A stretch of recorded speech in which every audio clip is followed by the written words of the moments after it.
After being abducted, I gave birth to 8 children, my mind clouded. Finally, the police found me and returned me to my biological parents. My dad held a big bag of my favorite childhood snacks, his eyes red-rimmed. My mom ran her fingers through my matted hair full of lice, choking back tears. "We're so sorry, we lost you." My sister stood beside them, already a weeping mess. Our family of 4 was finally reunited. Yet, just when I was about to escape a decade of shadows and live like a normal person. 1. The police arrived as I was quietly eating a cake stained with blood. It was a cake my mom had spent all night making. The sweet, greasy cream mixed with the metallic taste of blood churned in my mouth. When I finished, I turned and tore up the house transfer agreement lying on the table, even though I was listed as the transferor. Just then, the door burst open. The first officer in, a female cop, gasped and fell back against the doorframe. The other officers behind her were equally stunned by the scene. I turned my head indifferently, looking at the crowd in the doorway. Neighbors were peering, their eyes filled with fear and curiosity. 2 of the cops, as if dealing with an extremely dangerous criminal, wrestled me to the ground. The cold floor and sharp pain made me frown. But then I couldn't help but laugh. Not far away, my father's head lay in the corner, his wide eyes seeming to ask a silent question. I tried to get closer, but a heavy kick stopped me. A stern voice barked, "Stay down. A monster like you will be punished by the law." I coughed heavily, the taste of blood filling my mouth. Judgment? I'd been waiting for this moment for so long. As I was being led out of the neighborhood/community, Uncle David, the cop who had bravely stood up to the villagers, pushed his way to the front. His cloudy eyes were filled with disbelief. "Did you really kill them? That's impossible. You're not like that." I raised the corners of my mouth in a gentle smile. "Oh, but I am, Uncle David. I was born bad. I was just pretending before." Hearing this, Uncle David, who had often visited me after I came home, looked at me with eyes shifting from disappointment to horror. His face went pale, and he stumbled backward. His trembling lips parted, but no sound came out.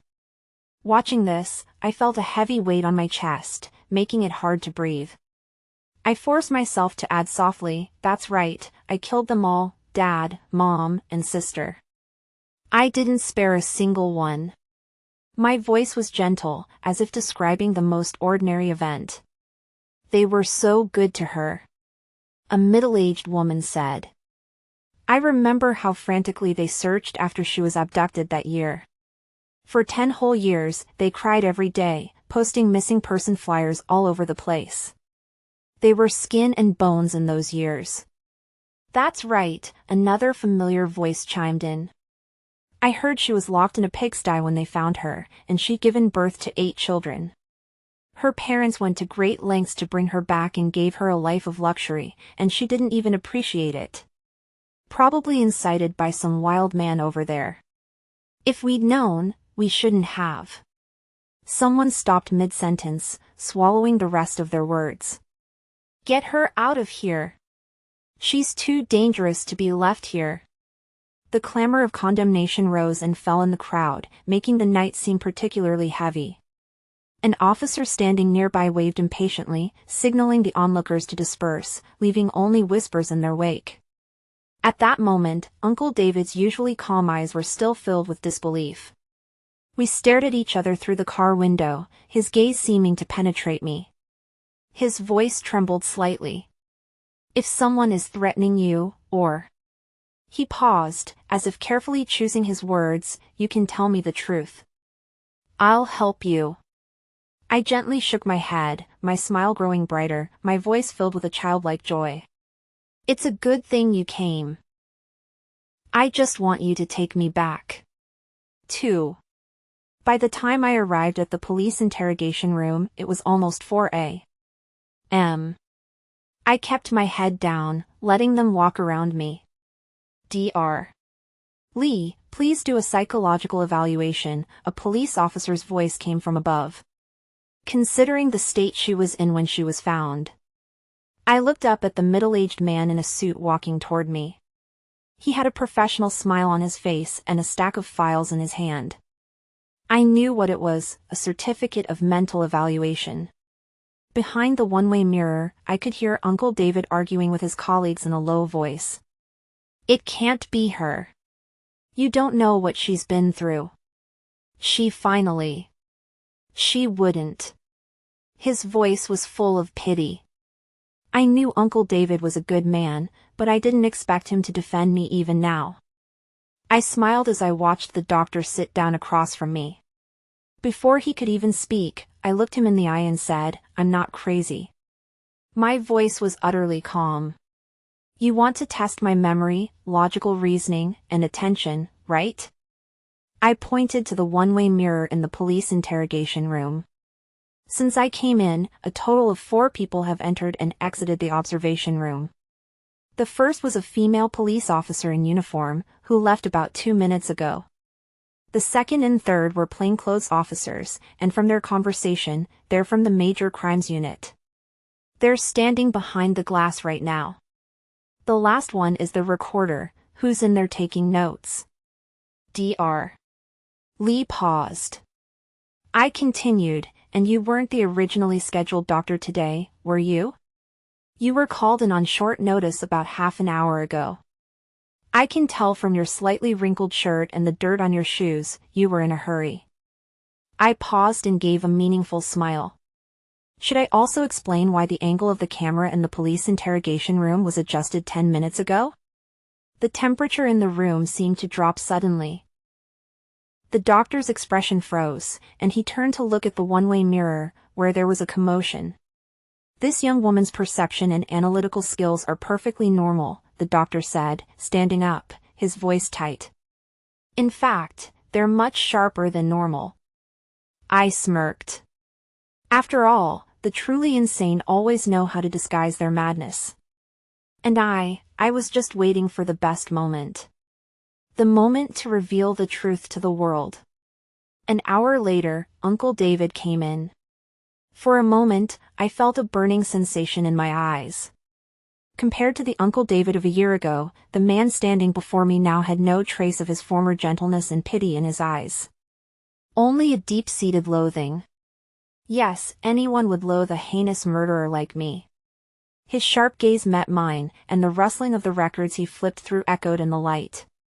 He asked me his first question, "What was your relationship with your sister? Were you jealous of her? Or did your parents show favoritism?" I was stunned for a moment and quickly replied, "My sister and I had a good relationship. As for the favoritism you mentioned, it seemed my parents favored me more." Uncle David stared at me, as if trying to read me. "Tell me more about it. How did you see your sister?" The room fell silent again. I paused for a moment and then slowly began to speak. "For example, this morning, my mom and sister hurried out to buy groceries. Before leaving, my sister specifically came back to put a light jacket on me, saying the early summer breeze was still a bit chilly.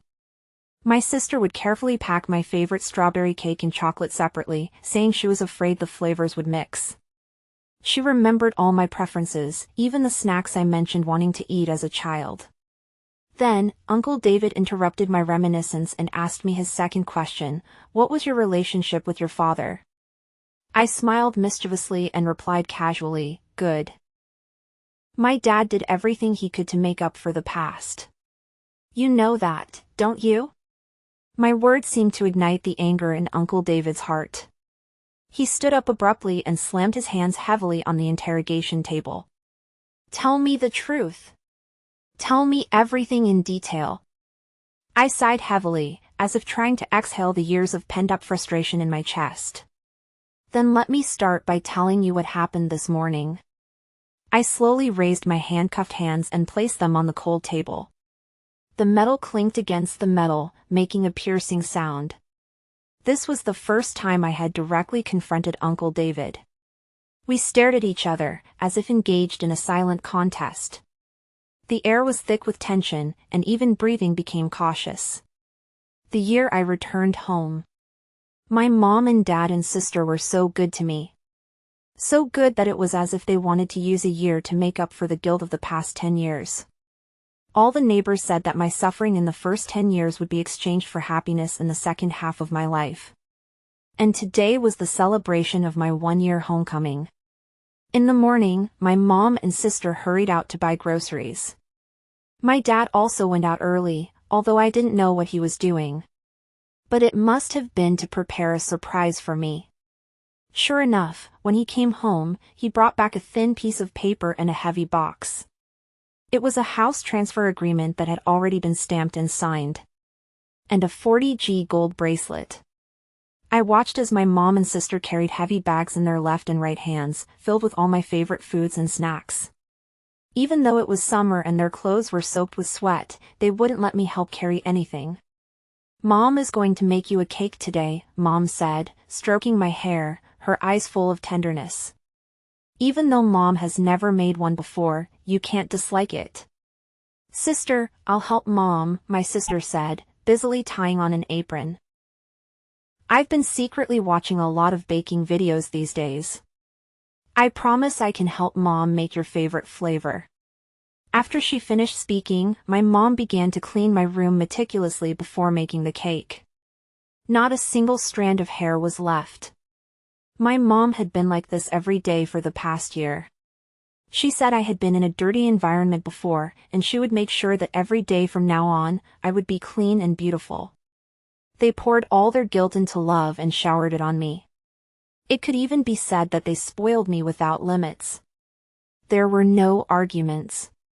They bought me whatever I wanted. I sat on the sofa, watching them busy. All for me alone. I felt a sense of being embraced by love. I answered mechanically, my voice as calm as someone who had not just murdered their entire family. The interrogation room suddenly fell silent. "Then tell me, how did you kill them?" Uncle David's voice broke my reverie coldly. My throat seemed to be choked with something, my voice trembling, yet with a strange calmness. I love my mom and dad and sister very much. They were so good to me, so naturally I knew how to repay their kindness. The corners of my mouth curled into an imperceptible arc. So I let them die as a family, nice and neat. 3. I quietly watched their busy figures. My dad, who was usually a rough and burly man, was now clumsily playing with pink balloons, his smile as innocent as a child's. The living room was hung with red lanterns, the festive atmosphere almost overflowing. My mom was bustling about in the kitchen. She had never made a cake before, and her face and hands were covered in flour, but she was smiling so tenderly. It was at this moment that an abnormal thought suddenly exploded in my mind. I really wanted to chop off her hands. The thought came so naturally, as if it had been buried in my heart for a long time, just waiting for this moment to break ground. So, I began to prepare my gifts. And so, while they were decorating, I also gave them the gifts I had prepared. What I gave to my mom and dad was sleeping pills. As for my little sister, I loved her even more, preparing a double dose of poison for her. I couldn't bear to let her suffer. That was my final mercy. I watched them both fall into a coma. I took the cake knife from my mom's hand and swung it at her hands, again and again. That night, my mom's screams echoed in the kitchen. She struggled desperately, tears, snot, and urine mixing with other bodily fluids and snaking across the floor. My dad knelt on the ground, begging me for mercy, his voice trembling so much that he could barely utter a complete sentence. "Why are you doing this? Haven't Mom and Dad done enough? Tell us, and we can change." I didn't answer my father's question, and I swung the knife directly. His unblinking head rolled to my feet. I looked around, admiring my masterpiece with satisfaction. The red lanterns were stained with blood and became even more vivid, and the pink balloons were splattered with bloodstains. The two colors intertwined, creating a breathtaking beauty. It turned out that when I first saw these decorations, I felt like something was missing. It was missing the splash of bright red. As I calmly finished recounting everything, the police officer taking notes stood frozen, his pen suspended in midair, unable to fall for a long time. And Uncle David, the tough guy who had faced a group of vicious villagers without batting an eye, now had a twisted expression. It seemed that he, too, was shocked by my bloodthirstiness and cruelty. How could there be such a beast in the world? Afterwards, after many rounds of probing, I began to shut up and stop talking. Silence became my last weapon. I stood up, and the police were about to escort me out of the police interrogation room. Wait. Uncle David suddenly stopped me, his voice with a hint of strangeness. My steps paused. He slowly turned to face me, his eyes becoming sharp. I remember when I picked you up, I asked you if you couldn't remember anything that happened before you were lost. The light in the police interrogation room seemed to become more blinding at that moment. I could feel the air congealing. Do you remember now? 4. At this moment, the lights in the police interrogation room flickered, like my fragmented memories. I looked up, the light blinding, forcing me to squint. A wry smile tugged at the corner of my mouth. Yes, I remember. I remember everything. What do you remember? Uncle David's voice was soft. I stared directly into Uncle David's bloodshot eyes, which were tired and bloodshot from working around the clock. I remember that I was the apple of my parents' eye, and that I am guilty of killing them. Their expressions instantly darkened. Obviously, they had sensed the sarcasm in my words, and anger quickly spread across their faces. Seeing that they couldn't get what they wanted from me, they left angrily. I knew that now was not the time to reveal the truth. I needed more bargaining chips to start a real negotiation with them. This game had only just begun. As they were preparing to take me to the holding cell, a scene in the hallway caught my attention. A mother and daughter were huddled in a corner. The girl's head was bowed, and tears were soaking her clothes. Her mother stood looking at the girl with her hands on her hips, without even a hint of wanting to reach out and hug her. Mom, I beg you, don't leave me. I'll be obedient. The girl's voice was full of pleading. Mom, I'll do housework. I can do anything. Please don't leave me again. I stood there stunned, unable to tell whether I was moved by the genuine affection between them or shocked by the stinging resonance.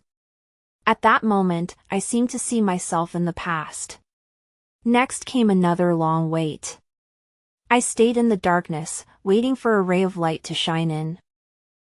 During the wait, I was repeatedly interrogated by many police officers.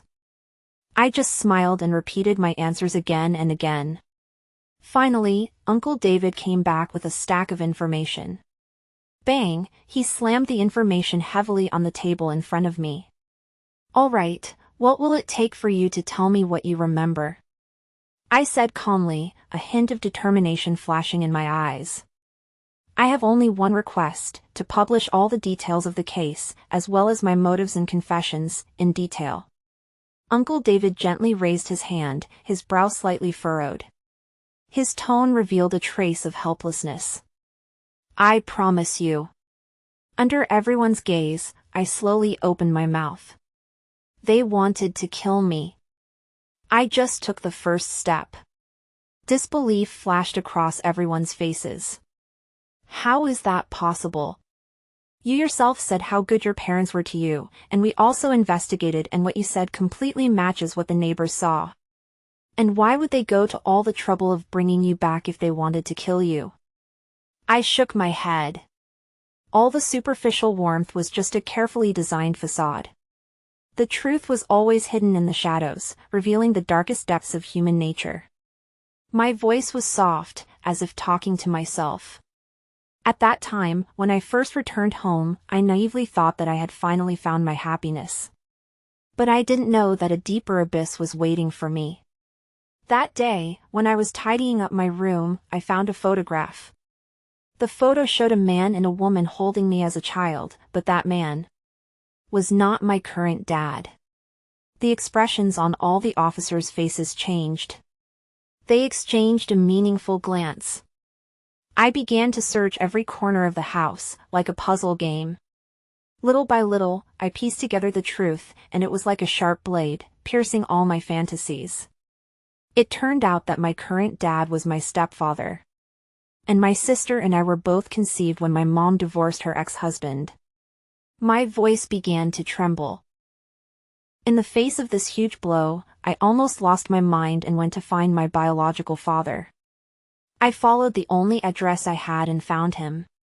Do you know where I found him? At a dating site. My fingers unconsciously scratched at the table. The moment he saw me, there was no joy on his face as a father seeing his daughter after many years of separation. There was only shock, fear, and disgust. His hand was shaking, pointing at me, his voice filled with disbelief. Weren't you sold to human traffickers by your mom? 5. At that moment, I felt like my whole world was collapsing. I finally understood that I wasn't lost, I wasn't abducted. But sold by my own biological mother. The police interrogation room fell into dead silence. The officer's pen hovered over the paper, not moving for a long time. I looked up, my eyes filled with a mixture of pain and despair. Do you know what the scariest thing is? It's not discovering that you've been betrayed by your biological mother in a single moment, or discovering that your biological father doesn't like me, but truly having all the painful memories. My biological father saw the shocked expression on my face and knew that he seemed to have let something slip. I could see a flash of viciousness in his eyes, but I still held out hope. I smiled self-deprecatingly, perhaps this was also a longing for something I had never had. Then he tricked me into going to his house, saying he wanted to tell me the whole truth. The moment I stepped into that house, everything changed. He suddenly covered my mouth with a towel, pushed me into the closet, and locked the door. In the darkness, I heard him on the phone. My daughter is back. Why didn't you tell me? She's here with me now. I'll give her to you for $50,000. I struggled desperately in the dark closet, whimpering and trying to call for help. This darkness and fear were so familiar. Suddenly, fragments of past memories began to piece themselves together at this moment, and I remembered everything. When I was little, whenever I made a mistake, they would lock me in the closet. In this narrow space, I could only curl up and listen to them arguing outside. Because I was their stain, the shame they both wanted to erase. I was the product of the unhappiest time in their marriage, and my birth predetermined a miserable life where my mother wouldn't love me and my father wouldn't care for me. And at that time, I thought that my mom and my dad just wouldn't love me, but they wouldn't love anyone else either. But everything changed after my sister was born. Perhaps it was because my sister was born at a time when they had peacefully divorced and my mom had found her true love. From the very beginning, I noticed the difference. Whenever I got close to my sister, my mom would whip me and tell me to get away. I still remember the pain of the whip on my body, and the deep disgust in her eyes. This kind of life lasted for a long time. I naively expected my sister to play with me when she grew up, like in fairy tales, where the two sisters would hold hands, sharing each other's secrets and happiness. Yes, a few years later, she would indeed take the initiative to find me, but not to play, but to tear my heart apart again and again. She was like an elegant cat, slowly enjoying the pleasure of torturing its prey. 6. Sister, she drawled sweetly, twirling in front of me in her brand new tulle skirt, the skirt fluttering like a blooming flower. Look, this is what my biological dad specially took me to the mall to buy. He said I'm his favorite little princess. She deliberately emphasized the words biological, and her bright eyes sparkled with malicious glee. Her favorite trick was to suddenly take out her carefully preserved photo album after I had done chores all day and the chilblains on my hands were still oozing blood. Look, this is a photo of me and Dad at the amusement park. We rode the carousel and ate strawberry ice cream that day. She slowly flipped through the album. As long as I call him Dad sweetly, he'll buy me the biggest and sweetest lollipop. Then she would deliberately get close to me, lower her voice, and spit out the most vicious words like a snake hissing. "What about you? You don't even have the right to get close to him. Because you're a mistake, the stain he wants to erase the most. Do you know that? Every time he sees you, his eyes are full of undisguised disgust." I looked down at the clothes on my body, which had been patched countless times, the fabric already faded from washing. Just like my already shattered self-esteem. The amusement park and lollipop that my sister talked about were as far away as the stars in the sky for me. I couldn't even imagine what they were like, just as I couldn't imagine what it felt like to be loved by a father. She enjoyed my silence and pain, wearing an angelically pure smile on her face, yet speaking like a demon. Every syllable was like a poisoned dagger, accurately stabbing into my heart. And I could only stand there, letting the wound bleed incessantly. Uncle David's voice was soft, with a hint of pity. "So you also remember how your mom sold you?" I laughed, laughing with tears streaming down my face. Of course. At that moment, I remembered everything. At that time, I was too young and felt it was unfair, so all the pain accumulated and exploded one afternoon. I ran away from home sadly, but I didn't know that this was exactly what they wanted. They. Officer Wang's voice trembled slightly. Yes, they pretended to look for me, but actually sent me into the hands of human traffickers. My voice was unusually calm.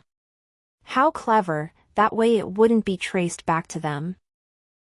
After my mom paid $50,000 to redeem me, I pretended that I hadn't regained my memory in order to investigate more of the truth behind it. But I often woke up in the middle of the night, dreaming of running on a dark mountain road, unable to find my way home.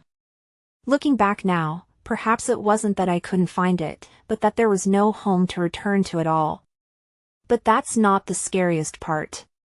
My voice turned cold. Do you know why they wanted to bring me back? All the police officers in the room held their breath. Organs. I almost squeezed the word out from between my teeth. They need organs for my sister. And I'm the best donor. The temperature in the room seemed to plummet. During my long period of forbearance, I still discovered the real truth. I found a folder in their bedroom, which contained a stack of hospital medical reports. I closed my eyes, recalling that chilling night. On top was my sister's medical report, and below it, my blood typing report. There was also a handwritten surgery plan, with words like brain death, organ removal, and black market price written on it. I stood up and walked around the police interrogation room. Do you know what's most ironic? I found out when I made the call that they originally planned to sell me to those big shots. They would use sleeping pills to induce brain death, then harvest all my organs, leaving only one kidney for my sister. That's why they went to so much trouble to find me this year and were so good to me. I turned to face Uncle David. They thought I would never remember the memories before I was abducted. They were waiting for me to get sick, send me to the hospital, and then fake a failed surgery. Uncle David finished, his voice hoarse. Yes, that's right. I sat down again, so I chose to act before they succeeded. I knew that once I entered the operating room, I would never wake up again. Rather than waiting to be killed by them, I'd rather. My voice trailed off. Uncle David frowned. Are those surgery plans and blood typing reports still around? Because our police search didn't find them. I looked down, caressing the handcuffs on my wrist, and continued softly, all the evidence, I put it in a very special place. Uncle David suddenly looked up. Where? My voice had a hint of triumph. I put all the evidence under the third floorboard in my sister's room, the hospital lab reports, the surgery plan, that vial of poison, and I even put a recorder in there, recording all their conversations. You must be wondering why I chose to put it there? A sarcastic smile appeared on my lips. She's so arrogant, so contemptuous of me, the adopted sister. She would never have imagined that I would put the evidence in her room. I gritted my teeth, and my dear mom uses cleaning the room as an excuse to turn my room upside down every day. But I know she's searching, afraid that I've discovered something, or hidden something. 7. The police interrogation room fell into dead silence. Uncle David's eyes changed from intolerance to shock, and then from shock to some indescribable complex emotion. People don't know the karmic consequences, but karma never spares anyone. Evil people have their own evil to grind them down, and why can't I be an even more evil person than them? I closed my eyes, trying to suppress the pain in my heart. My dad and mom wanted my life, and my sister wanted to gain the pleasure she wanted by flaunting and hurting me. Then I would make them lose everything. When I thought about how much pain I had experienced in this life, yet the culprits were still at large, my fists clenched involuntarily, my nails digging deeply into my palms. I couldn't close my eyes all night, and had been planning this. My voice was unusually calm as I looked up at Uncle David. Do you remember when you found me? Make my case public, you are a good cop. I want everyone to know. Before Uncle David could speak, I interrupted him. You promised me, and I hope you can live a better life. I smiled, watching the red light on the recorder blink in the darkness, like Uncle David, a good person, casting a ray of light into my completely dark life. Because of their evil deeds, I had been used as a tool for procreation and a tool to vent desires for 10 years. In those 10 years, I gave birth to 8 children. I remember the day they found me. I was huddled in a pig pen. Almost naked. My skin was covered in bruises and scars. The stench of pigs filled the air. I had lived that life for 10 years, and after being humiliated for so long, I had lost all hope for life. But just when I was desperate, you pulled me out of hell. But how could leaving be easy? I remember the day I left. The whole village surrounded us with farming tools. Hoes and sickles gleamed coldly in the sun, and their eyes were more fierce than the weapons in their hands. If you dare to take this girl one step further, don't even think about getting out of here alive. Desperate people do desperate things. Even the police in this county didn't dare to act rashly when facing these mountain people. I could see hesitation on the faces of everyone except Uncle David. Fear gripped my heart again. Thinking of this, I looked up at Uncle David with gratitude. I grabbed your sleeve tightly and begged with all my strength, please, take me out of this nightmare. The hand you put around my shoulder tightened, and for the first time, I felt a long-lost sense of security. Just then, there was a crisp sound of footsteps behind us. The village chief leaned against the mottled earthen wall, a disgusting smile on his lips. His eyes roamed over me like a poisonous snake. Police? When you come to my mountains, you have to listen to me. After a pause, he showed a contemptuous expression. I don't know why you have to take this girl away. She's a slut who's been had countless times. At that moment, I felt like I was back in that dark pig pen. Shame and pain washed over me like a tide, and my throat made a silent sob. Just as the situation was about to get out of control, there was a sound of neat footsteps in the distance. 8. The police reinforcements finally arrived. That day, I finally left those mountains where I had been humiliated for 10 years. The sun shone on my face, but I didn't dare to open my eyes, afraid that it was all a dream. I looked up at Uncle David, a bitter smile on my lips. This is also the first, and perhaps the last time, that I have felt warmth in my dark and cold world. At this moment, in the police interrogation room, the cold light shone on my tired face. I knew this was my last chance. I slowly finished the last sentence, and the entire police interrogation room fell into a suffocating silence. I looked up and looked at Uncle David sitting across from me. After a long silence, he left the police interrogation room with all the information without saying a word. I murmured to myself and smiled bitterly. I hope you can understand my good intentions. 3 months later, the case went to trial as scheduled. I breathed a heavy sigh of relief. Actually, I already had everything I wanted. And at this moment, I had already calmly accepted the death penalty that was coming. Before the trial, Uncle David specifically looked for me. He asked me if I really didn't need legal aid, and maybe it could turn the death penalty into a suspended sentence. I just waved my hand slowly and refused. Everyone has to pay the price for their actions, and I should also bear my price. At the moment I did it, I had already thought about everything that would follow. Soon, they made public my recorded confession and the details of the case. There was an uproar in the courtroom. I stood in the dock, watching them look at me with complicated eyes. As if looking at a monster, or as if looking at a victim. The truth was finally revealed to the world, and I felt a sense of relief at this moment, as if I were a drowning person. When the judge read the verdict, I opened my eyes. My eyes were firm, and there was a faint smile on the corner of my mouth. No matter what the result, I had already won the truth, won my own redemption, and won the humiliation and pain that had been accumulating in my heart for those years. In my confession, Uncle David was awarded a commendation for his good handling of the case, and finally, at the age of 40, he was promoted to captain of the Criminal Investigation Division. And at this moment, in the corner of the audience, I saw my biological father.